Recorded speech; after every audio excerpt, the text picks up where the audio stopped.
मेरा नाम मेघा है। यहाँ हर पल मुझे डर लग रहा था। आप लोग ये सोचिए कि आपको कैसा लगेगा कि जब दरवाज़ा खुलेगा और कोई अंदर आएगा, तो उसके बाद आपकी इज्जत लूट ली जाएगी। आपके पास कुछ नहीं बचेगा, आपकी ज़िंदगी बर्बाद हो जाएगी। उस समय मैं यही सोचकर उस दरवाजे की तरफ देख रही थी। मेरे हाथ काँप रहे थे, मेरा गला सूख रहा था। मुझे पता था कि दरवाजे की दूसरी तरफ कोई दरिंदा ही बैठा होगा। मुझे बचाने वाला तो कोई भी नहीं था। लेकिन मैं यहाँ क्यों पहुँच गई, कैसे पहुँच गई, मेरे साथ क्या हो गया, अब मैं क्या करती? ये वो दिन था जब मेरी ज़िंदगी हमेशा के लिए बदलने वाली थी और रात तक मेरी ज़िंदगी हमेशा के लिए बदल गई थी। क्योंकि उसी रात मुझे मेरी माँ की धीमी सी झलक याद थी। मैंने उनको कभी नहीं देखा था। इतना ज़रूर याद था कि हर कोई मेरी माँ की तारीफ़ करता था। मैं जिस गांव में रहती थी, वहाँ की ज़िंदगी बहुत ही सादी थी। मेरे जन्म के कुछ महीने बाद ही मेरी माँ इस दुनिया को छोड़कर चली गई थी। माँ के बाद पिताजी ने ही मेरी परवरिश की थी। वो हमेशा मेरा बहुत ख्याल रखते थे। मैंने सुना था कि मेरी माँ बहुत सुंदर थी और मेरे नाना जी के यहाँ मेरी माँ के रिश्तों की लाइन लगी हुई थी। मैं भी अपनी माँ की तरह सुंदर दिखाई देती थी। हमारे गांव की लड़कियां बहुत भोली भाली होती हैं। गांव की लड़कियों को ज़्यादातर घर से बाहर नहीं निकलने दिया जाता था। लेकिन मेरे पिता ने कभी मुझ पर रोक टोक नहीं की थी। वो कहते थे कि बेटी, तुम अपनी ज़िंदगी जिस हिसाब से जीना चाहती हो जियो, क्योंकि तुम मेरे पास मेरी पत्नी की आखिरी निशानी हो। मैं चाहता हूँ कि तुम्हें जीवन की हर खुशियाँ दूँ। मेरा कोई भाई बहन नहीं था। मेरे पिता ने कभी दूसरी शादी नहीं की थी। मैं जानती थी कि उनका भी मन करता होगा कि उनकी पत्नी उनके और उनकी बेटी का ख्याल रखे। ये बात मुझे तब समझ आई थी जब मैं 13 साल की हुई थी और मैंने अपने पिताजी को माँ की तस्वीर हाथों में लेकर अकेले कमरे में रोते हुए देखा था। मैंने कई बार पिताजी से कहा था कि आप चाहो तो दूसरी शादी कर सकते हो, मुझे कोई ऑब्जेक्शन नहीं होगा। मेरे पिताजी का कहना था कि बेटी, मेरी ज़िंदगी में सिर्फ तुम्हारी माँ आई थी, उसके बाद मैं किसी को अपनी ज़िंदगी में शामिल नहीं करना चाहता। मेरे लिए मेरी बेटी ही सब कुछ है, मुझे किसी की ज़रूरत ही नहीं है। मुझे हमेशा अपने पिताजी की फ़िक्र लगी रहती थी और मैं चाहती थी कि मेरे पिता लंबी उम्र जिए। मेरे पिता खेतों में काम किया करते थे और उनकी कमाई से हम दोनों बाप बेटी का गुजारा आराम से हो रहा था। मैंने कभी अपने पिता से किसी महंगी चीज़ की ख्वाहिश नहीं की थी, क्योंकि मैं जानती थी कि मेरे पिता बड़ी मेहनत से पैसा कमाते हैं। हमारी ये सिंपल सी ज़िंदगी ही हमारे लिए सब कुछ थी। हमारा गांव बहुत बड़ा था और वहाँ पर ढेर सारे खेत थे, जो कि शहर के बहुत सारे अमीर लोगों के थे।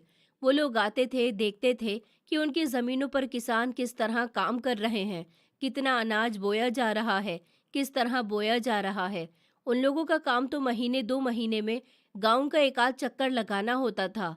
लेकिन असली मेहनत तो किसानों की होती है, जो अपने खून पसीने से खेतों में हरियाली पैदा करते हैं, अनाज पैदा करते हैं और दिन रात मेहनत करके उनके खेतों की सुरक्षा करते हैं। मेरे पिता एक ईमानदार और समझदार इंसान थे। पूरा गांव उनकी तारीफ करता था। गांव की हर औरत मेरी माँ थी। मैं अपने गांव में जिसके भी घर चली जाती, वही औरत मेरे सर पर हाथ फेरकर मुझे बेटी कह देती थी। मुझे बहुत अच्छा लगता था। सारी जिंदगी मुझे सिर्फ मेरे पिता ने ही नहीं, बल्कि पूरे गांव ने प्यार दिया था। मेरे पिताजी हमेशा मेरे लिए यही प्रार्थना करते थे कि मेरी जिंदगी में हमेशा इसी तरह खुशियां बरकरार रहें। वो कहते थे कि बेटी, जब तक मैं जिंदा हूँ तुम्हारा ख्याल रख रहा हूँ, मैं नहीं रहूँगा तो तुम्हें अपना खुद ख्याल रखना पड़ेगा। वो कहते थे कि तुम कभी किसी के आगे झुकना नहीं, तुम कभी टूटना नहीं, तुम कभी कमज़ोर नहीं पड़ना। मैं जब अपने पिताजी से कहती थी कि आप इस तरह की बातें क्यों करते हो, तो वो अपनी आंखों में नमी लाकर कहते थे कि टूटे हुए इंसान को, बेबस इंसान को और लाचार इंसान को ये समाज जीने नहीं देता। ऐसे लोगों की कोई औकात नहीं होती और जो इंसान मजबूत चट्टान की तरह अच्छाई के लिए बुराई का सामना करता है, उसके साथ बुरा करने वाला इंसान कमज़ोर पड़ जाता है। मुझे अपने पिताजी की बातें बहुत अच्छी लगती थी। उन्होंने हमेशा मुझे अच्छाई और भलाई की बातें बताई थी। वक्त गुजरता गया, मैं जवान हो गई, मेरे रिश्ते भी जल्द ही आने लगे थे। लेकिन मेरे पिता मेरी शादी किसी ऐसे परिवार में करवाना चाहते थे जहाँ मैं हमेशा खुश रहूँ, जहाँ मुझे थोड़ी सी भी तकलीफ ना पहुँचे।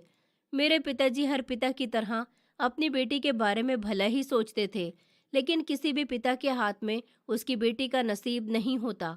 मेरे पिताजी ने मेरी शादी अपूर्व के साथ करवा दी थी, जो हमारे ही गांव में रहता था। उसे मैं पसंद थी और उसने अपने पिता से खुद मेरे घर रिश्ता ले जाने की बात कही थी। अपूर्व अपने माता पिता का इकलौता बेटा था। उसके पिता उसकी खुशी के लिए मुझे अपने घर की बहू बनाने को तैयार हो गए थे। मेरे पिताजी भी इस रिश्ते से सहमत थे, क्योंकि अपूर्व शहर में नौकरी करता था, अच्छा कमाता था, उसका घर भी खूब बड़ा था। हमारे गांव में जो लड़का शहर में नौकरी करता था, उसकी बड़ी इज्जत की जाती थी। मैं अपने पिता से अलग नहीं होना चाहती थी। मुझे हमेशा उनकी फिक्र रहती थी कि अगर मेरी शादी हो गई तो उसके बाद उनका क्या होगा, उनका ख्याल कौन रखेगा। मुझे आसपास की चाची, काकी और मासी सब मिलकर तसल्ली दिया करती थी कि हम तुम्हारे पिता का ख्याल रखेंगे। तुम्हारे पिता भले इंसान हैं और वैसे भी वो अकेले ही तो हैं। आसपास से कोई भी उनका खाना दे दिया करेगा। बेटी, तुम फिक्र मत करो और शादी के बाद तुम बेफिक्री से अपनी जिंदगी गुजारना। मेरे पड़ोस की एक चाची ने मुझसे कहा कि बस तुम कभी अपने पिता को भूलना नहीं, शादी के बाद उनके हालचाल पूछने के लिए आती रहना।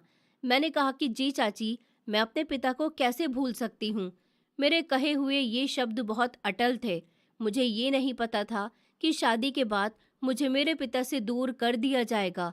मैं जिस घर में जाने के सपने देख रही थी, वही घर मेरे लिए बहुत ही जल्द नरक बन जाएगा। मेरी शादी हो गई।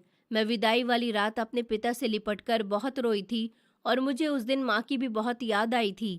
अगर मेरी माँ जिंदा होती तो मुझे अपने पिता को छोड़ने का इतना दुख न होता। मुझे ऐसा लगता था जैसे अब वो अकेले हो गए हैं। पिताजी बार बार मुझे तसल्ली दे रहे थे और कह रहे थे कि तुम अपनी ससुराल में खुश रहना, मेरी परवाह मत करना, मेरा ख्याल रखने के लिए यहाँ मेरे पड़ोस के बहुत सारे लोग हैं। मैं दुल्हन बनी थी और मुझे मेरे पड़ोस की हर औरत ने सजाया था। मेरी माँ नहीं थी, लेकिन फिर भी वो सब मेरी माँ की तरह मेरे आसपास रहीं, मेरी हर छोटी बड़ी ज़रूरत को पूरा किया। और मेरी गांव की सहेलियाँ भी बहुत अच्छी थी। मैं खुशी खुशी अपनी ससुराल आ गई थी। ससुराल आने के बाद कुछ दिन तो मुझे वहाँ का माहौल बहुत ही अच्छा लगा। अपूर्व भी मेरे साथ बहुत अच्छे थे और बहुत अच्छी तरह से व्यवहार करते थे। उनके साथ मेरी ज़िंदगी खुशगवार गुजर रही थी। मेरे ससुर भी अच्छे आदमी थे। एक सास ही थी जिनका व्यवहार मेरे साथ अच्छा नहीं रहता था। मैं उन्हें खुश रखने के लिए कुछ भी करती तो उन्हें मेरा कोई काम पसंद ही नहीं आता था। फिलहाल मैंने इन बातों पर ध्यान देना छोड़ दिया था और सिर्फ अपने पति के साथ खुश रहती थी। वक्त गुजरता गया। मेरी शादी को 3 महीने होने वाले थे जब अचानक मुझ पर एक पहाड़ टूट पड़ा। मेरे पति जो शहर में नौकरी करने के लिए सुबह सवेरे घर से बाहर निकले थे, शाम को घर वापस ही नहीं आए। एक फ़ोन कॉल आई जिसने सबको हिलाकर रख दिया। अपूर्व जी का एक्सीडेंट हो गया। आप लोग जल्दी से शहर के अस्पताल पहुंच जाइए, उनकी हालत बहुत सीरियस है। एक अनजान आदमी ने फ़ोन करके बताया था। मैं, मेरी सास और मेरे ससुर जल्दी से शहर के अस्पताल के लिए रवाना हो गए थे। सारे रास्ते मेरी हालत ख़राब थी और मैं बार बार ऊपर वाले से प्रार्थना कर रही थी कि मेरा पति सही सलामत हो। लेकिन वहां पहुंचने से कुछ मिनट पहले ही मेरे पति दम तोड़ चुके थे। उनकी मौत हो गई थी और मेरी तो जैसे दुनिया ही उजड़ गई थी। मेरी सास बुरी तरह से रो रही थी। ससुर भी सर पकड़कर बैठ गए थे और कह रहे थे कि मेरा इकलौता सहारा इस दुनिया से चला गया। मेरे पिताजी को जब ये बात पता चली तो वो भी वहां पर आ गए थे। अभी मेरी शादी को हुआ ही कितना समय था कि मैं विधवा हो गई। मैं बहुत रो रही थी। मेरे पति का अंतिम संस्कार हो गया। कुछ दिनों बाद पिताजी मेरे ससुराल आए और मेरे ससुर से कहने लगे कि मैं अपनी बेटी को अपने साथ ले जाने आया हूँ। अब वो यहाँ किसके सहारे रहेगी। तब मेरी सास बीच में बोल गई और कहने लगी, ये हमारे बेटे की विधवा है, ये हमारे ही घर में रहेगी, हम इसको नहीं जाने दे सकते। मेरी सास पूरी तरह से अपूर्व को याद कर करके रो रही थी। मुझे अपने पति की कही हर बात याद आती थी। इन 3 महीनों में उसने मुझसे बहुत सारे वादे किए थे। वो मेरे साथ अपनी सारी जिंदगी गुजारना चाहता था, मुझे बाहर घुमाने ले जाना चाहता था और कभी कभी तो कहता था कि मेरा मन करता है कि तुम्हें पूरी दुनिया दिखाऊं। मुझे उसकी बातें बहुत अच्छी लगती थी। वो मेरे लिए कुछ नहीं कर सका और वक्त से पहले ही इस दुनिया से चला गया। शायद उसका और मेरा साथ इतना ही था। मेरी सास जो अपने बेटे के गम में निढाल बैठी हुई थी, मेरे पिताजी के सामने हाथ जोड़कर रोने लगी कि हमारा बेटा तो चला गया, अब हमारी बहू को अपने साथ लेकर मत जाओ, हम कैसे जिएंगे। पिताजी को लगा कि उनके आंसू सच्चे हैं, इसलिए उन्होंने मुझे वहीं रहने दिया और सोचा कि कभी मेरी बेटी चाहेगी तो ये घर छोड़कर वापस अपने मायके में जा सकती है। वो मुझे मेरे ससुराल वालों के भरोसे छोड़कर चले गए थे, लेकिन वो ये बात नहीं जानते थे कि इन लोगों के आंसुओं के पीछे दरिंदे छुपे हुए हैं। मुझे भी यही लगता था कि मैं अपने पति की विधवा हूँ, इस घर की इकलौती बहू हूँ, इसलिए मेरे सास ससुर मुझे खुद से अलग नहीं करना चाहते। लेकिन उनका असली मकसद क्या था, ये तो मुझे पिताजी के जाने के बाद ही पता चला था, जब उसके दूसरे दिन से ही मेरी सास ने घर का सारा काम मुझ पर डाल दिया। मेरे ससुर तो शुरू से ही कोई काम नहीं करते थे, घर का सारा बोझ अकेले अपूर्व ने ही उठाया हुआ था। वैसे तो मैं पहले भी इस घर के सारे काम करती थी, लेकिन अब मेरी सास ने मुझे तंग करना शुरू कर दिया था। वो मुझे दिन रात ताने देती रहती थी, कभी मेरे कपड़ों पर बात करती थी, तो कभी मेरे चलने के अंदाज पर। कभी कहती कि तुम्हारी आंखें अच्छी नहीं लगती, कभी कहती कि तुम मेरे बेटे को खा गई हो, तुम अगर उसकी ज़िंदगी में ना होती तो शायद आज वो जिंदा होता। उन्होंने मुझे फ्री की नौकरानी बना दिया था। मैं सारा दिन पागलों की तरह घर के काम में जुटी रहती थी। जब से मेरे पति की मौत हुई थी, उन्होंने मेरा जीना दुश्वार कर दिया था। वो यही कहती थी कि मुझे तो इस घर में बिल्कुल भी बर्दाश्त नहीं हो रही है। वो मेरे पिताजी से भी मुझे मिलने नहीं दे रही थी और कहती थी कि तू अब हमारी गुलाम बनकर रहेगी, तेरी वजह से मेरा बेटा इस दुनिया से चला गया है। मैं रोती रहती थी और उनके हर जुल्म को खामोशी से बर्दाश्त करती रहती थी। मैंने कहा, मैंने ऐसा भी क्या कर दिया है माँ जी? अगर आपको मैं इतनी ही बुरी लगती हूँ तो मुझे मेरे पिताजी के पास भेज दीजिए। उन्होंने कहा कि नहीं, तू अपने पिता के पास नहीं जाएगी, तू हमारे बेटे की विधवा है, तेरा क्या करना है क्या नहीं ये हम जानेंगे। कई बार मेरे पिताजी मुझसे मिलने के लिए घर पर आए थे, मगर मेरे ससुर ने उन्हें घर के अंदर दाखिल ही नहीं होने दिया और हर बार ये कहकर टाल दिया कि बहू सो रही है, वो आपसे मिलना नहीं चाहती। सारे काम से निपटकर जब मैं रात को अपने कमरे में जाती तो मुझे अपने पति की बहुत याद आती थी और मैं सोचती थी कि अगर वो जिंदा होता तो शायद मेरे साथ ये सब ना हो रहा होता। मेरी और यहाँ मौजूद फर्नीचर की औकात एक जैसी ही थी। ज़रूरत के समय इस्तेमाल कर लिया जाता था और फिर नज़रअंदाज कर दिया जाता था। मेरी सास मुझे पेट भरकर खाना भी नहीं देती थी, कहती थी कि अब हमारा बेटा इस दुनिया में नहीं है जो तुझे खिलाएगा, हम खुद अपना गुजारा कैसे कर रहे हैं तुझे क्या बताएं। इस घर में मेरा हर दिन अब मुश्किल होता जा रहा था। उधर मेरे पिताजी की बहुत तबीयत खराब थी और वो मुझसे मिलने के लिए बेचैन हो रहे थे। मैं नहीं जानती थी कि मेरे साथ यहाँ ये सब होगा। मेरे पिताजी तो मुझे अपने साथ ले जाना चाहते थे, लेकिन इन लोगों को मेरे साथ ये सब कुछ करना था, इसलिए उन्होंने मुझे उनके साथ नहीं भेजा। मुझे इस घर में हर गुजरते दिन के साथ ये एहसास होने लगा था कि आने वाले दिन मेरे लिए आसान नहीं होंगे। और फिर एक दिन वो वक्त आ गया जब मेरे पिताजी इस दुनिया को छोड़कर चले गए। मैं उस दिन बहुत रोई थी। मैं किचन में खाना बना रही थी जब मेरी सास ने मेरा हाथ मजबूती से पकड़कर कहा, चल, तेरा बाप मर गया है, जाकर आखिरी बार उसकी शक्ल देख ले। आया था वो कई बार यहाँ तुझसे मिलने के लिए, हमने उसे तुझसे मिलने नहीं दिया। ये सुनकर मेरी जोरदार चीख निकल गई थी। मैं पिताजी पिताजी चिल्लाने लगी। मेरी सास मुझे अपने साथ ले गई और पिताजी का अंतिम संस्कार होने के बाद जबरदस्ती मुझे अपने साथ घर ले आई थी। मैं जो अभी अपने पति की मौत के सदमे से बाहर नहीं निकली थी कि मेरे सबसे प्यारे पिता मुझे इस दुनिया से छोड़कर चले गए थे। मुझे ऐसा लगता था जैसे मेरी जिंदगी अब नर्क बनने वाली है। मैं अपने पिता की मौत पर बुरी तरह से रो रही थी और मेरी सास अंदर ही अंदर खुश हो रही थी। हकीकत में वो खुश थी क्योंकि अब उनकी जिंदगी बदलने वाली थी। मैं इतनी समझदार नहीं थी कि उनके चेहरे के पीछे की खुशी को पहचान लेती, लेकिन आज जब मैं अपनी कहानी सुना रही हूँ तो सब समझ आ रहा है। मेरे पिता मेरी जुदाई के गम में मर गए थे और उनकी बीमारी अभी बहुत ज़्यादा आगे बढ़ गई थी। वो शायद इस बात को जानते थे कि उनकी बेटी को उनसे क्यों मिलने नहीं दिया जा रहा है। उन्होंने मुझसे मिलने की बहुत कोशिश की थी, लेकिन मेरे ससुर ने हर बार उनसे झूठ बोल दिया था कि आपकी बेटी आपसे मिलना नहीं चाहती, वो यहाँ पर बहुत खुश है। बस यही शब्द सुनकर मेरे पिताजी मेरे घर के दरवाजे से मुझसे मिले बिना ही लौट जाते थे। मुझे अब अपनी जिंदगी और भी ज्यादा वीरान लगने लगी थी। हवा और भी ज्यादा उदास लगती थी।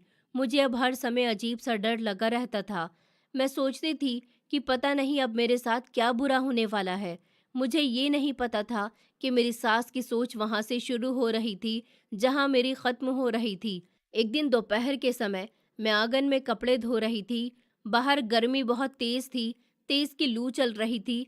अचानक मेरी सास ने मुझे आवाज दी तो मैं जल्दी से उनके पास गई। उन्होंने अजीब अंदाज में मुझे ऊपर से नीचे तक देखा और बोली कि चाय बनाकर अंदर कमरे में ले आओ। उनकी आवाज में अजीब सी सख्ती थी। मैं खामोशी से किचन में गई, ट्रे में चाय रखी और कमरे की तरफ चल पड़ी। जैसे ही मैंने दरवाज़ा खोला तो मेरे कदम वहीं पर रुक गए। अंदर एक आदमी बैठा हुआ था। मैंने जल्दी से अपने चेहरे पर घूंघट कर लिया। मुझे हैरानी हुई थी कि मेरी सास ने मुझे बताया भी नहीं और अंदर कोई आदमी बैठा हुआ है। मेरा दिल जोर जोर से धड़कने लगा। मैंने जल्दी से नज़र झुका ली। उस आदमी की नज़रें लगातार मुझ पर थी, ऐसी नज़रें जिन्होंने मेरे पूरे शरीर में डर उतार दिया था। मैंने जल्दी से ट्रे टेबल पर रखी और वापस पलट आई। मेरे हाथ कांप रहे थे। कमरे से बाहर निकलते हुए भी मुझे महसूस हो रहा था कि वो आदमी मुझे ही देख रहा है। मैं सीधा अपने कमरे में आ गई, लेकिन मेरा दिल बेचैन हो गया था। अजीब सा डर मेरे सीने में उतरने लगा।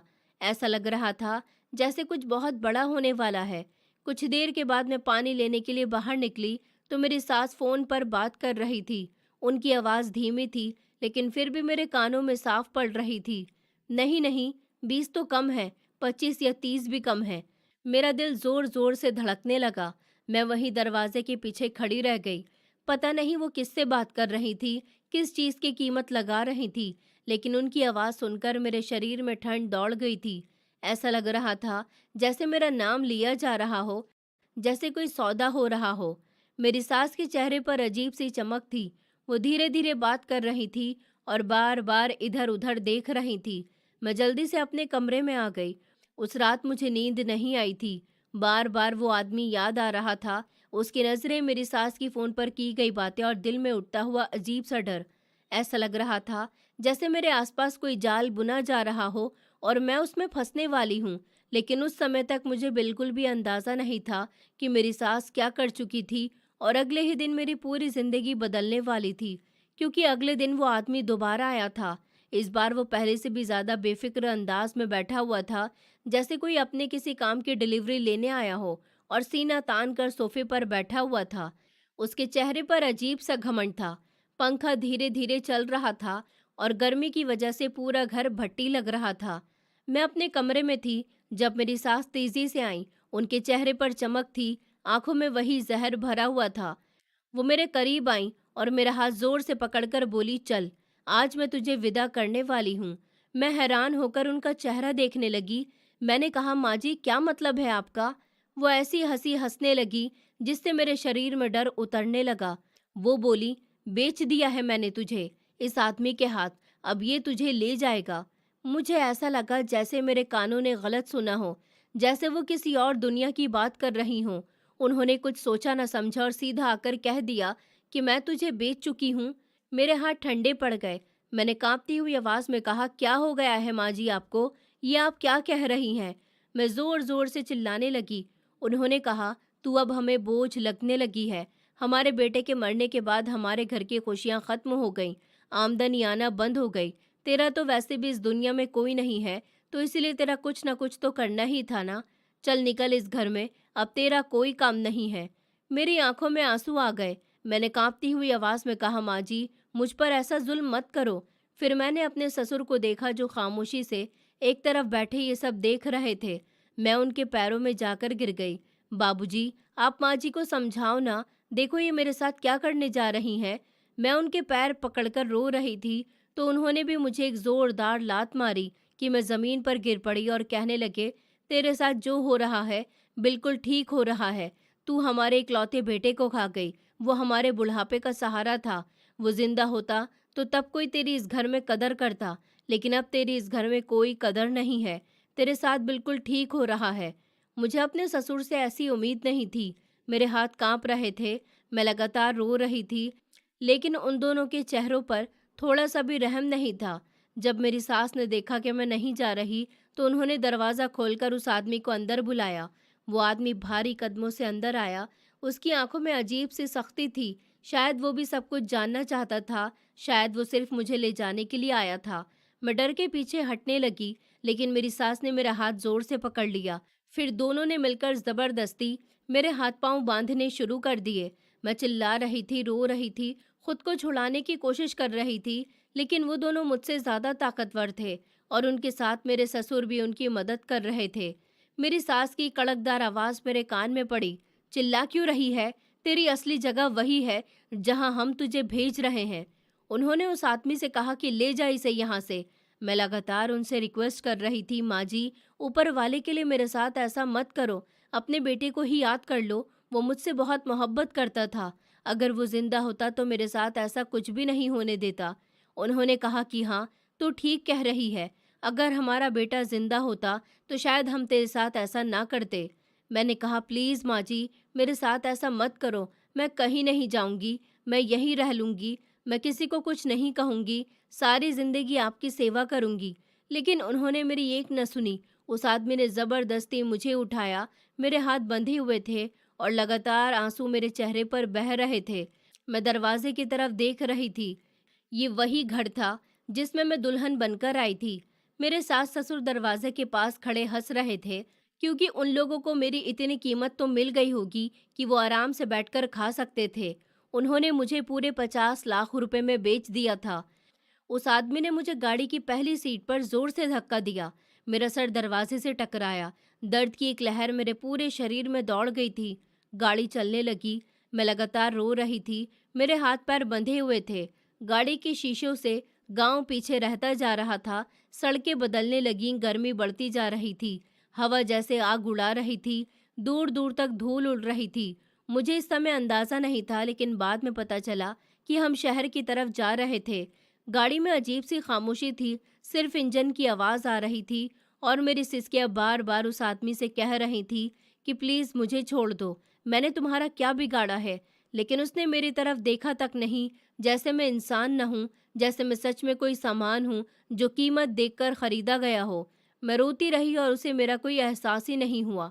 उसके बाद मुझे इस बदनाम गली और इस बहुत बड़े बंगले जैसे दिखने वाले घर के अंदर ले जाया गया। गाड़ी जैसे ही रुकी, मेरा दिल जोर जोर से धड़कने लगा। बाहर रात फैल चुकी थी, लेकिन इस गली में अजीब सी चकाचौंध थी। लाल और नीली रोशनियां जल रही थी। कहीं से हंसने की आवाज आ रही थी और कहीं झगड़े की। सड़क के किनारे खड़े आदमी अजीब नजरों से हराने जाने वाले को देख रहे थे। दीपू ने मेरा हाथ पकड़ा और जबरदस्ती गाड़ी से उतारा। मेरे कदम लड़खड़ा रहे थे। गर्मी इतनी ज्यादा थी कि सांस लेना मुश्किल लग रहा था। हवा में अजीब सी बदबू फैली हुई थी। धुआं, पसीने, सस्ते परफ्यूम और हर चीज की मिली जुली बदबू। मैंने सामने से देखा, वो एक बहुत बड़ा घर था। बाहर से किसी अमीर आदमी की हवेली लगती थी। ऊंचा गेट, बड़ी बड़ी खिड़कियां, बालकनी पर रंग बिरंगी लाइट्स। लेकिन अंदर की हकीकत उसके दरवाजे से ही महसूस हो रही थी।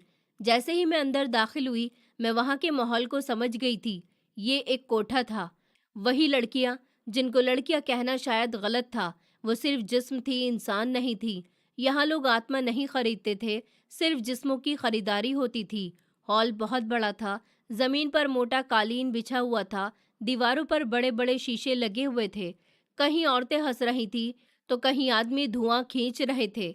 कमरे में ऊंचे गानों की आवाज कमरे से ऊंचे गानों की आवाज आ रही थी। कहीं से किसी औरत के रोने की हल्की सी आवाज भी सुनाई दे रही थी। वहां बैठी औरतों के चेहरे पर इतना मेकअप था कि असली चेहरा पहचानना मुश्किल था। कोई जोर जोर से हंस रही थी, कोई खामोश बैठी छत को देख रही थी, तो कोई किसी आदमी के कंधे पर हाथ रखे बैठी थी।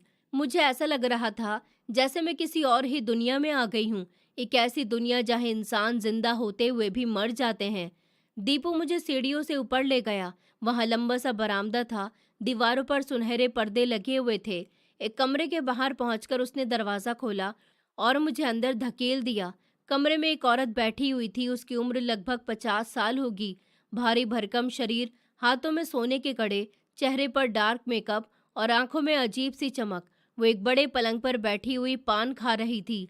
दीपू ने कहा, रसीली बाई, माल लेकर आ गया हूँ। जैसे ही उस औरत ने मुझे देखा, वो चौंक गई। उसकी आंखें फैल गईं।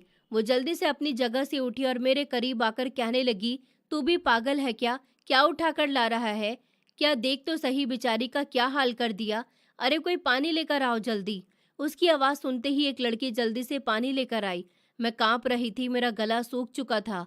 रसीली बाई ने खुद मेरे हाथ में पानी का गिलास दिया। बड़ी मुश्किल से कुछ घूंट पानी पिया तो मेरी जान में जान आई थी, लेकिन साथ ही वो अजीब नज़रों से मुझे देख रही थी, जैसे कोई कीमती चीज़ देख रही हो। फिर उन्होंने दीपू की तरफ देखा और कहा कि माल तो तू बड़ा अच्छा लेकर आया है, लेकिन तमीज़ नहीं है तेरे अंदर। अगर इस पर ज़रा भी कोई निशान पड़ जाता तो फिर यह किसी काम की नहीं थी। उसकी बातें सुनकर मेरा दिल घबराने लगा था। वो मेरे बारे में इस तरह की बातें कर रहे थे जैसे मैं कोई इंसान नहीं जानवर हूँ जिसकी कीमत लगाई जा रही हो। मैंने रोते हुए कहा कि मुझे जाने दो, मेरा यहाँ क्या काम है। वो औरत हंसने लगी। उसकी हंसी बड़ी डरावनी थी।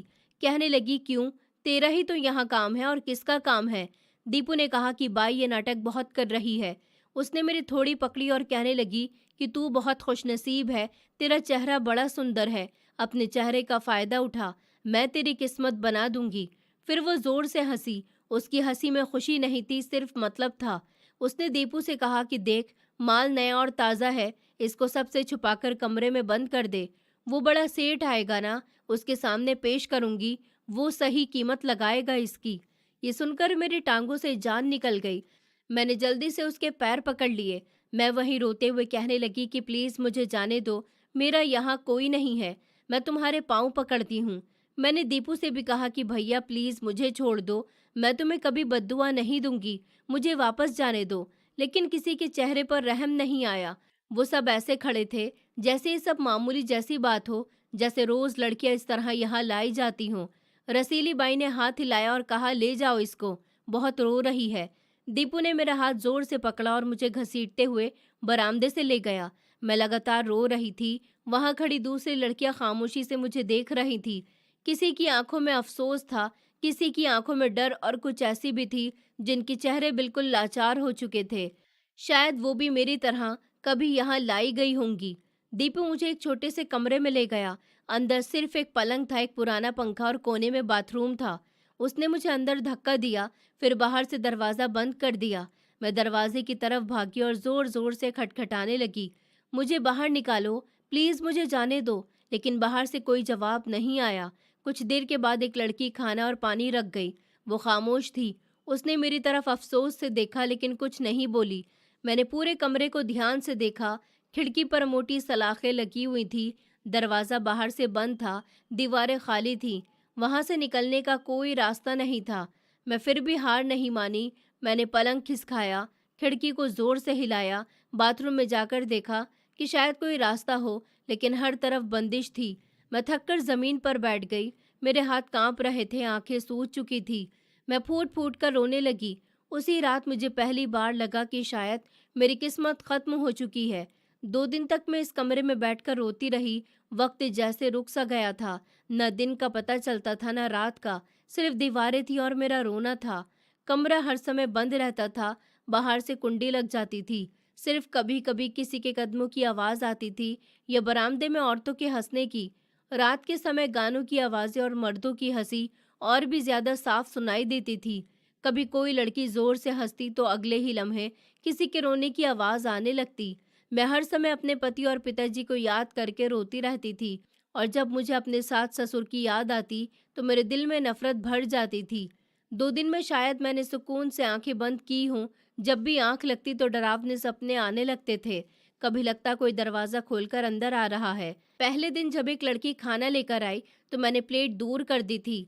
मेरा दिल चाह रहा था कि मैं भूखी मर जाऊं, लेकिन यहाँ ना रहूं। कुछ देर के बाद रसीली बाई खुद कमरे में आई। उसके हाथ में पान था और चेहरे पर गुस्सा था। कहने लगी, ये क्या नाटक लगा रखा है? मैं खामोश रही। उसने प्लेट उठाई और मेरे सामने रख दी। वो कहने लगी कि खाना खा ले। मैंने रोते हुए कहा कि मुझे नहीं खाना। वो जल्दी से सख्त आवाज़ में बोली, अगर खाना नहीं खाया तो तेरी तबीयत खराब हो जाएगी। मुझे उसकी बात समझ नहीं आई थी। मैंने हैरानी से उसका चेहरा देखा। वो लगातार एक ही बात दोहरा रही थी कि तबीयत खराब हो जाएगी तो परेशानी होगी। अभी तो गुप्ता सेठ ने देखा भी नहीं है तुझे। फिर वो बाहर निकल गई। मैं वहीं बैठी सोचती रही कि गुप्ता सेठ कौन है। उसके बाद मैंने महसूस किया कि यहाँ हर कोई उसका नाम लेता था।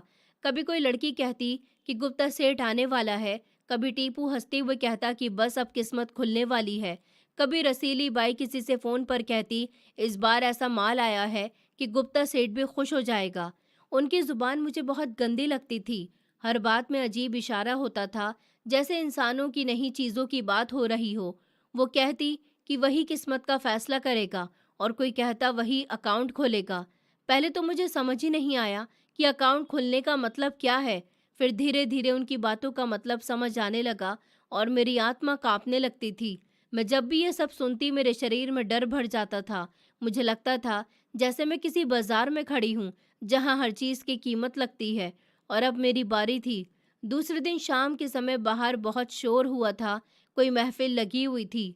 संगीत की आवाज़ दीवारों से टकरा रही थी। मैं दरवाजे के करीब गई और कान लगाकर सुनने लगी। कोई आदमी जोर जोर से हंस रहा था। किसी लड़की की आवाज़ आई, रसीली बाई आज तो बड़ा खर्चा होगा। फिर किसी ने कहा कि गुप्ता सेठ आ रहा है ना। इसके बाद सब हंसने लगे। मैं जल्दी से पीछे हट गई, मेरे हाथ ठंडे पड़ने लगे थे। मैंने कमरे के हर कोने को बार बार देखा, शायद कोई मुझे रास्ता मिल जाए, शायद कोई खिड़की खुल जाए, शायद दीवार में कोई सुराख हो जाए। लेकिन कुछ नहीं था, सिर्फ बंद दरवाज़ा, मोटी दीवार और ऊपर घूमता हुआ पंखा जो हर समय चिड़चिड़ाहट की आवाज़ निकालता था। मैंने एक बार खिड़की के सलाखों को ज़ोर से पकड़कर हिलाने की कोशिश की। मेरे हाथ जख्मी हो गए, लेकिन सलाखें नहीं हिली। मैं ज़मीन पर बैठ गई और ज़ोर ज़ोर से रोने लगी। फिर अचानक मेरे दिमाग में सवाल आया, अगर मैं यहाँ से भाग भी गई तो जाऊँगी कहाँ? मेरा अपना कौन था? बाप मर चुका था, सास ससुर ने मुझे बेच दिया था, घर अब मेरा नहीं रहा था और दुनिया में मेरा कोई ऐसा नहीं था जिसके पास में जा सकती थी। ये सोचकर मेरा दिल और भी ज़्यादा डूब गया था। मैंने पहली बार खुद को अकेला महसूस किया था। ऐसे लगा जैसे पूरी दुनिया में मेरे लिए कोई जगह बची ही नहीं है। रात को एक लड़की दोबारा खाना लेकर आई। उसकी उम्र लगभग मुझसे ज़्यादा नहीं थी। उसने खामोशी से प्लेट रखी और कहने लगी। मैंने हिम्मत करके पूछा, ये गुप्ता सेठ कौन है? वो कुछ देर खामोश रही, फिर उसने अजीब सी नज़रों से मुझे देखा। धीरे से बोली, यहाँ जिस दिन उसका नाम सुनाई देने लगे ना, तो समझ लो किस्मत बहुत बुरी होने वाली है। इतना कहकर वो जल्दी से चली गई। मेरे शरीर में ठंडी लहर दौड़ गई। मैं सारी रात जागती रही, दरवाजे को देखती रही और प्रार्थना करती रही कि सेठ गुप्ता यहाँ कभी ना आए। लेकिन फिर वो दिन आ ही गया जिससे मैं 2 दिन से डर रही थी। शाम के समय अचानक पूरे कोठे में अजीब सी भागदौड़ शुरू हो गई। नीचे से औरतों की आवाज़ें आ रही थी, कोई पर्दे ठीक कर रहा था तो कोई कमरा साफ कर रहा था। फिर मुझे बाहर से किसी की आवाज़ सुनाई दी कि सेठ गुप्ता आ गए हैं। ये सुनते ही मेरा दिल जैसे रुक गया था। मैं पलंग के कोने में बैठी कांपने लगी, हाथ पसीने से भर गए थे। ऐसा लग रहा था जैसे मेरे शरीर से सारा खून निकल गया हो। बाहर से रसीली बाई की आवाज़ आ रही थी कि कमरा साफ तैयार करो, जल्दी सारी चीज़ें ठीक होनी चाहिए। फिर कुछ औरतें हंसने लगीं। मेरा सांस घुटने लगा था। मैं बार बार दरवाजे की तरफ देख रही थी। दिल चाह रहा था कि दीवार तोड़कर भाग जाऊं। वहां से निकलने का कोई रास्ता ही नहीं था। कुछ देर बाद दरवाज़ा खुला और एक लड़की अंदर आई। उसके हाथ में कपड़े थे, बहुत भारी कपड़े। लाल रंग का लहंगा था, दुपट्टा, चूड़ियाँ, पायल, मेकअप का सारा सामान। ये सब देखकर तो मैं दंग रह गई थी। ऐसा लग रहा था जैसे मुझे दुल्हन बनाए जाने वाला हो। लेकिन ये किसी खुशी की दुल्हन नहीं था, ये तो किसी बाजार में सजाकर बिठाने वाली चीज़ थी। वो लड़की खामोशी से सामान टेबल पर रखने लगी। उसकी आंखों में अजीब सा दुख था, शायद वो मुझ पर तरस खा रही थी। लेकिन मैं उसके करीब गई और उसके हाथ पकड़ लिए। मैं रोते हुए बोली, प्लीज़ मेरी मदद करो, मुझे यहाँ से निकाल दो। मैं यहाँ नहीं रहना चाहती। आज का दिन मेरी ज़िंदगी का सबसे बुरा दिन बन जाएगा। मेरा क्या होगा? वो कुछ देर खामोश रही, फिर उसने धीरे से मेरे हाथ अलग किए और धीमी आवाज़ में बोली, हम कुछ नहीं कर सकते, हम बहुत ही मजबूर हैं, तुम हमें और मजबूर मत करो। मैं कुछ नहीं कर सकती तुम्हारे लिए। जो मेरा काम है वो मुझे करने दो, नहीं तो तुम्हारी भी खैर नहीं है और साथ में मेरी भी। उसकी आवाज़ में डर था, ऐसा लग रहा था जैसे वो खुद भी कैदी हो। वो धीरे धीरे मुझे तैयार करने लगी, मेरे बाल बनाने लगी, मेरे चेहरे पर मेकअप लगाने लगी। मैं लगातार रोती जा रही थी और आंसुओं की वजह से मेकअप खराब होता जा रहा था। वो बार बार मेरे आंसू साफ करती और फिर मेकअप ठीक करती। मैंने उसे ध्यान से देखा। उसकी उम्र भी ज़्यादा नहीं थी, लगभग 20 या 21 साल की होगी, लेकिन उसकी आंखें बहुत बूढ़ी लग रही थी, जैसे उसने उम्र से ज्यादा दुख देख लिए हों। मैंने धीरे से पूछा, तुम्हारे साथ भी ऐसा ही हुआ था क्या? उसके बाद एक लम्हे के लिए रुक गई, फिर उसने धीरे से कहा कि हाँ, बस एक शब्द। लेकिन इस शब्द में इतना दर्द था कि मेरा दिल बैठ गया। मैं खामोश हो गई। कुछ देर के बाद मैंने फिर से पूछा कि गुप्ता सेठ कैसा आदमी है? उसने शीशे में मेरी तरफ देखा, फिर धीरे से बोली, यहाँ पर कोई अच्छा आदमी नहीं होता, लेकिन अगर तुम मुझसे पूछो कि वो कैसा आदमी है, तो वो बुरों में अच्छा है। मैंने हैरानी से कहा, क्या मतलब? वो कड़वाहट के साथ बोली, हाँ, वो इतना बड़ा आदमी नहीं है, बूढ़ा हो गया है। जवानी से लेकर अब तक का सारा समय उसने यहाँ गुजारा है, पर उसने कभी किसी को हाथ नहीं लगाया, कभी किसी के साथ गलत हरकत नहीं की। मैं उसकी बात समझ नहीं पाई। मैंने जल्दी से पूछा, गलत हरकत क्या होती है? इस बार वो खामोश हो गई। उसके चेहरे पर अजीब सा साया आ गया था। यहाँ हर तरफ दरिंदे हैं, लेकिन हर कोई दरिंदा नहीं होता। वो खामोशी से मुझे तैयार करती रही, मेरे हाथों में चूड़ियां पहनाई, दुपट्टा मेरे सर पर रखा, फिर मुझे शीशे के सामने खड़ा कर दिया। मैंने खुद को देखा तो मेरी आंखों से आंसू दोबारा निकल आए। मैं दुल्हन लग रही थी, लेकिन मेरे चेहरे पर खुशी नहीं थी, सिर्फ डर था। एक ऐसा डर जो शायद मौत से भी बड़ा हो। मैं अंदर खड़ी कांप रही थी। कुछ देर के बाद वो लड़की मेरे करीब आई और धीरे से बोली, हो सके तो खामोश रहना, यहाँ चीखने चिल्लाने वालों की आवाज़ कोई नहीं सुनता। ये कहकर वो दरवाजे की तरफ बढ़ गई। मैं जल्दी से उसके पीछे गई और आखिरी बार कहा कि प्लीज़ मुझे यहाँ से निकाल दो। वो रुकी, उसकी आंखें भर आई थीं, लेकिन फिर उसने नज़रें झुका ली और बोली, अगर मेरे पास रास्ता होता तो मैं खुद कब की भाग चुकी होती। इतना कहकर वो बाहर चली गई। दरवाज़ा दोबारा बंद हो गया। अब मैं एक दूसरे कमरे में अकेली बैठी थी। ये कमरा पहले वाले से बहुत ज़्यादा सुंदर था। कमरे के कोने में खुशबू वाली मोमबत्तियाँ जल रही थी। पलंग पर लाल चादर बिछी हुई थी। छत पर बड़ा सा झूमर लटक रहा था। लेकिन इस सुंदरता में अजीब सा डर छुपा हुआ था। मैं दरवाजे की तरफ भागी, लेकिन वो बाहर से बंद था। मैंने खिड़की देखी, वहां भी मोटी जाली लगी हुई थी। यहाँ से भी बाहर निकलने का कोई रास्ता नहीं था। मैं धीरे धीरे जमीन पर बैठ गई। मेरा दिल जोर जोर से धड़क रहा था और मुझे महसूस हो रहा था कि मेरी जिंदगी अब हमेशा के लिए बदलने वाली है। मुझे तो दुल्हन बनाकर बैठा दिया गया था, लेकिन ऐसा लग रहा था जैसे दिल सीने से बाहर आ जाएगा। कमरे में हल्की रोशनी थी, खुशबू वाली मोमबत्ती जल रही थी और उनकी खुशबू में मेरा दिमाग अजीब सा बोझ महसूस कर रहा था।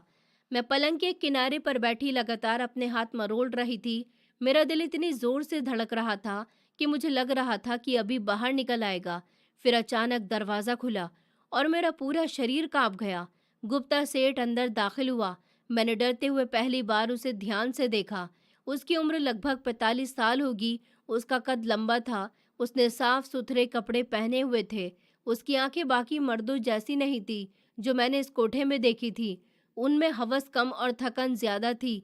वो धीरे धीरे चलता हुआ और मेरे सामने आकर रुक गया। मेरे हाथ पैर ठंडे पड़ चुके थे। उसने कुछ लम्हे खामोशी से मुझे देखा, फिर धीरे से हाथ बढ़ाकर मेरा घूंघट उठाया। मैं डर से कांप गई, लेकिन जैसे कि उसकी नजरें मेरे चेहरे पर पड़ी तो वो अचानक दर्द से रह गया। उसकी आंखें फैल गईं, पर हैरानी आ गई। ऐसा लग रहा था जैसे उसने पहली बार मुझे कहीं देखा हो, जैसे वो किसी पुरानी याद को अचानक अपने सामने जिंदा देख रहा हो। मैंने उसे पहली बार देखा था, लेकिन वो तो मुझे ऐसे देख रहा था जैसे सालों से जानता हो। मैं जल्दी से उसके सामने हाथ जोड़कर रोने लगी। मैंने कहा कि मैं एक शरीफ लड़की हूँ, मुझे यहाँ ज़बरदस्ती भेजा गया है। मेहरबानी कीजिए, मैं ये सब नहीं करना चाहती। प्लीज़ मुझे बचा लीजिए। दुनिया के बारे में मुझे नहीं पता, मुझे कुछ नहीं पता। बस मुझे यहाँ नहीं रहना। मुझे बचा लीजिए प्लीज़। अगर आप बड़े आदमी हैं तो आप ऐसा कर सकते हैं। मेरी आवाज़ काँप गई और लगातार आंसू बह रहे थे। मैं उसके कदमों में गिरने वाली थी, लेकिन वो खामोश खड़ा मुझे देखता रहा। फिर उसने धीरे से एक सवाल पूछा, क्या तुम्हारी माँ का नाम जानकी था? मैंने आंसू साफ करते हुए कहा कि हाँ, लेकिन ये सुनते ही उसके चेहरे का रंग बदल गया। वो जैसे कुछ लम्हों के लिए कहीं खो सा गया। उसकी आंखें हैरानी से फैल गईं। फिर वो धीरे से बोला, तुम बिल्कुल उसके जैसी लगती हो। इतना कहकर वो तेजी से कमरे से बाहर चला गया। इससे पहले मैं उससे कुछ और पूछती तो वो कमरे से बाहर निकलकर जा भी चुका था। मैं हैरान रह गई कि आखिर उसे मेरी माँ का नाम कैसे पता। क्यों वो मेरी माँ के बारे में सुनकर यहाँ से चला गया? क्यों उसने कुछ ऐसा नहीं किया जो वो करने आया था? एक तरफ मेरे दिल में ढेर सारे सवाल थे, तो दूसरी तरफ सुकून भी था। कोठे पर उस दिन अजीब सी हलचल मच गई। हर कोई यही कह रहा था कि इसकी तो किस्मत जाग गई है। मैं डरी सहमी वही कमरे के एक कोने में बैठी रही। 2 घंटे के बाद एक लड़की मुझे खाना देने के लिए आई और उसने कहा कि अब तेरी किस्मत बदलने वाली है, बस कल तक की बात है, फिर तू देख के तेरे साथ क्या होता है। मैं फिर से डर गई और मेरी सांस ऊपर नीचे होने लगी। मेरी समझ नहीं आ रहा था अब यहाँ क्या हो रहा है। मेरी आंखों से आंसू तो अब रुक चुके थे, मगर दिल में अभी भी बेताबी थी। वो आदमी कौन था? क्या वो मेरी माँ को जानता था? और फिर अब 2 दिन के बाद मेरे साथ क्या होने वाला था? मेरी कुछ समझ नहीं आ रहा था। बस मुझे कुछ भी करके 2 दिन बाद का इंतजार करना था। मेरे साथ यहाँ अब कोई भी गलत व्यवहार नहीं कर रहा था। सब मुझे कमरे में अकेला छोड़कर चले गए थे और कोई भी मुझसे मिलने नहीं आया था। किसी ने भी मुझे तंग नहीं किया था। और फिर 2 दिन भी गुजर गए। दोपहर के 3 बजे के समय कमरे का दरवाज़ा खुला और 3 पीस में एक नौजवान अंदर दाखिल हुआ। उसे देखकर मैं उछल पड़ी थी कि अब ना जाने ये कौन है और अब मेरे साथ क्या होने वाला है। वो मेरे सामने आकर बैठ गया। उसने मुझे ध्यान से देखा और कहने लगा, खड़ी हो जाओ। मैं उसकी बात सुनकर लड़खड़ाते हुए कदमों से ज़मीन पर आकर खड़ी हो गई थी। मैं जो अभी तक बिस्तर पर बैठी हुई थी, अब ज़मीन पर अपनी मौजूदगी से बहुत कांप रही थी। उसने कहा कि तुम्हें घबराने की ज़रूरत नहीं है, मैं तुम्हें यहाँ से ले जाने के लिए आया हूँ, तुम्हें कोई कुछ नहीं करेगा। मैं उसका चेहरा देखने लगी, मेरी आंखों में खुशी के आंसू आ गए थे। मैंने यकीन ना करते हुए कहा कि आप सच कह रहे हैं? तो उसने धीरे से कहा कि हाँ, क्योंकि इसके अलावा कोई तरीका नहीं है तुम्हें यहाँ से बचाने का। तुम घबराओ नहीं, मैं आज ही तुम्हें यहाँ से ले जाऊंगा, एक दिन भी और नहीं छोड़ूंगा और ये लोग तुम्हें कुछ भी नहीं कर पाएंगे। मुझे समझ नहीं आ रहा था कि ये सपना है या हकीकत। उस आदमी का आना और आज इस लड़के का आना शायद मेरे लिए किसी चमत्कार से कम नहीं था। उसने मेरा हाथ मजबूती से पकड़ा और ढेर सारे नोट रसीली बाई को देकर कहा कि ये सब तुम्हारे हैं और मैं इस लड़की को अपने साथ लेकर जा रहा हूँ। आइंदा किसी ने भी इस लड़की का पीछा किया तो मैं उसे जान से मार दूंगा। वो मेरा हाथ मजबूती से पकड़कर चलता चला जा रहा था और वहां पर मौजूद सारे लोग उसे देखते रह गए। किसी में भी इतनी हिम्मत नहीं थी कि कोई उसे रोक सके। मैं भी हैरानी से बस उसे देख रही थी। मुझे इतना तो अंदाजा हो गया था कि ये कोई मामूली इंसान नहीं है। रसीली बाई के चेहरे पर पैसे आ जाने से जो खुशी थी, उसको शायद मैं आप लोगों को बता नहीं सकती। वो लड़का मुझे अपने साथ इस बड़े से बंगले में ले आया था और मुझे एक कमरे में बैठा दिया गया था। मैं अभी तक डरी हुई थी, क्योंकि मेरी जिंदगी में आज तक किसी चीज़ ने इतना आसान रास्ता नहीं बनाया था। फिर थोड़ी देर बाद मेरे लिए वेटर गरम गरम खाना लेकर आया। मैं सब कुछ हैरानी से देख रही थी। अभी कुछ देर पहले तक तो मैं एक कोठे के बंद कमरे में बैठी रो रही थी और अब इस बड़े बंगले में मेरे साथ बहुत ही अच्छा व्यवहार हो रहा था, जैसे मैं किसी इज्जतदार घर की लड़की हूँ। खाना लाने वाला नौकर मुझे छोटी मालकिन कह रहा था। ये शब्द सुनकर मेरी आंखें भर आई थी। जिंदगी में पहली बार किसी ने मुझे इज्जत से पुकारा था। मैं दुल्हन तो पहले ही बनी हुई थी, लेकिन मुझे ये नहीं पता था कि आज मेरी शादी भी होने वाली है। कुछ देर के बाद एक आदमी कमरे में आया। उनका चेहरा देखते ही मेरे होश उड़ गए थे। मुझे अपनी आंखों पर विश्वास नहीं हो रहा था कि मेरी इनसे मुलाकात यहाँ होगी। ये आदमी कोई और नहीं बल्कि गुप्ता सेठ था, जिसके बारे में कोठे पर बहुत चर्चा हो रही थी और जो मेरी माँ का नाम पूछने के बाद कमरे में मुझे छोड़कर चला गया था। वो इज्जत से मेरे सामने आकर खड़े हो गए। मैं फटी फटी नजरों से उन्हें देखती रही। उसके बाद उन्होंने जो सच्चाई मुझे बताई, उसने तो मेरे होश उड़ा दिए। उन्होंने कहा, मेघा बेटी, मैं तुम्हारी शादी अपने बेटे अरुण से करवाना चाहता हूँ। वही लड़का अरुण जो तुम्हें यहाँ इस घर में लेकर आया है। मैं जानता हूँ कि तुम पहले से ही शादीशुदा हो, लेकिन तुम एक आदमी की विधवा रह चुकी हो। मुझे तुम्हारी सारी हकीकत पता है। सच कड़वा है, मगर मैं तुम्हें पूरी हकीकत बता देना चाहता हूँ। मैं कौन हूँ, क्यों तुम्हारी शादी अपने बेटे से करवाना चाहता हूँ और मैं तुम्हें और तुम्हारी माँ को किस तरह से जानता हूँ, सब कुछ आज मैं तुम्हें बताऊंगा। दरअसल तुम जिस गांव की रहने वाली हो, मैं भी वहीं का एक बड़ा जमींदार हुआ करता था। मैं अपने पिता के साथ वहां की जमीनों पर जाता था। गांव में जाते जाते मुझे तुम्हारी माँ से मोहब्बत हो गई, जो उसी गांव में रहने वाली थी। मगर तुम्हारी माँ मुझसे मोहब्बत नहीं करती थी। वो एक अच्छी और शरीफ परिवार की लड़की थी। वो अक्सर गांव में धान काटने के लिए आया करती थी, हमारे ही खेतों पर काम किया करती थी। मैं तुम्हारी माँ से दिल लगा बैठा था और उससे बात करने की कोशिश करता था। मुझे उससे सच्ची वाली मोहब्बत हो गई थी। मैंने ठान लिया था कि मैं जानकी से शादी करके ही रहूँगा। मैंने अपने घर में जब पिताजी को इस बारे में बताया कि मैं किसान की बेटी जानकी से शादी करना चाहता हूँ, तो उन्होंने सख्ती से इनकार कर दिया और कहा कि हम अमीर लोग हैं, वो लड़की हमारे घर की बहू कभी नहीं बन सकती। मैंने अपने घरवालों को मनाने की हर तरह से कोशिश की थी, मगर कोई भी मेरी बात मानने को तैयार नहीं हो रहा था। मैं बहुत रोया, तड़पा, गिड़गिड़ाया, मेरे घरवालों पर जैसे कोई असर ही नहीं हो रहा था। फिर एक दिन मैंने अपनी जान लेने की कोशिश की और अपने पिता से कहा कि अगर वो जानकी के घर रिश्ता लेकर नहीं गए, तो मैं अपनी जान ले लूँगा। मेरे इन इमोशनल शब्दों पर मेरे पिता ने कहा था कि ठीक है, हम तुम्हारी शादी उस लड़की से करवा देंगे, मगर बदले में तुम्हें अपनी पढ़ाई पूरी करनी होगी। जब तुम अपनी पढ़ाई पूरी करके वापस आओगे, तब हम सब इकट्ठे तुम्हारा रिश्ता लेकर गाँव जाएंगे। मैं खुश हो गया था और अपने पिता की बातों में आकर शहर में पढ़ने के लिए चला गया। 7 साल के बाद जब मैं अपनी पढ़ाई पूरी करके वापस गाँव पहुँचा, तो मुझे पता चला कि जानकी की शादी हो गई है और उसकी शादी को 5 महीने गुजर चुके हैं। ये सुनकर मुझे बेहद अफ़सोस हुआ था। शायद मेरी मोहब्बत नाकाम होने की वजह ये थी कि मेरी मोहब्बत एक तरफ़ा थी। मैंने कभी जानकी को ये बताया ही नहीं था कि मैं उससे बेपनाह मोहब्बत करता हूँ। मेरे पिता ने मेरे विदेश जाने के बाद जानकी के पिता से कहा था कि वो जल्दी से उसकी शादी कहीं भी कर दें और वो खुद उसकी शादी का सारा खर्चा उठाएंगे। उन्होंने जानबूझकर मेरे लिए ये जाल बनाया था ताकि जानकी मेरी ज़िंदगी में ना आ सके। मैं अपनी मोहब्बत को खो बैठा था, वो किसी और की हो गई थी। फिर मैं जैसे पागलों की तरह इधर उधर भटकने लगा। मुझे गहरा सदमा लगा था और मैंने अपने सदमे को दबाने के लिए कोठों पर जाना शुरू कर दिया। मेरे पिता ने ज़बरदस्ती मेरी शादी अपनी पसंद की लड़की के साथ करवा दी, जिससे मेरा ये बेटा अरुण हुआ। मेरी पत्नी इस घर में तो ज़रूर आ गई थी, लेकिन मैं उसे वो इज्जत और मोहब्बत नहीं देता था जो मैं जानकी को देना चाहता था। मेरी पत्नी हेमा भी अच्छी औरत है। उसने कभी मेरे गलत व्यवहार पर कोई ऑब्जेक्शन नहीं उठाया। अपना घर बसाने के लिए मेरे साथ इस घर में रहती रही। शायद उसे अपना समय गुजारने के लिए औलाद मिल गई थी और मैं अपने दिल से ये सदमा कभी निकाल ही नहीं सका कि जानकी मेरी ना हो सकी और बहुत ही जल्द इस दुनिया को छोड़कर चली गई। मैंने उसकी याद में हर गलत काम करना शुरू कर दिया था, मगर कोठे पर जाकर कभी भी किसी औरत की इज्जत नीलाम नहीं की थी। मैं कोठे की सबसे सुंदर लड़की की ज्यादा कीमत दिया करता था, उसके साथ कमरे में मौजूद जरूर होता था, लेकिन कभी मैंने किसी के साथ कुछ नहीं किया। शायद यही मेरा फ्रस्ट्रेशन निकालने का तरीका था। फिर कुछ दिन पहले मुझे पता चला था कि तुम्हारी शादी हो गई है।